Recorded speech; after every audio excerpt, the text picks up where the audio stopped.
На македонскиот медиумски простор му фалат емисии за едукација, сметаат од катедрата за новинарство од Штипскиот универзитет.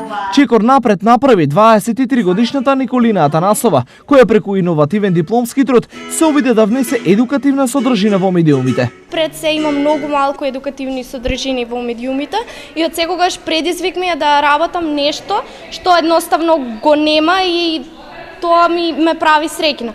Решив на еден поинаков начин да ја изработам мојата дипломска работа со цел да ми послужи тоа и понатаму. Со оваа дипломска работа научив пред се како треба да си изработам своја емисија за било која тема. Станува збор за 7-минутна емисија за деца, која Атанасова ја работела изминативе 9 месеци. Во моментот емисијата е за кирилицата и за азбуката, но се планира да продолжиме понатаму со секаков вид на едукативни содржини, кои се надевам дека ќе бидат пред се од кориси на наставниците во понатамошниот едукативен материјал кој го предаваат. Идејата е емисијата на Николина да се продолжи во неколку епизоди, а засега истата ќе биде емитувана на интернет.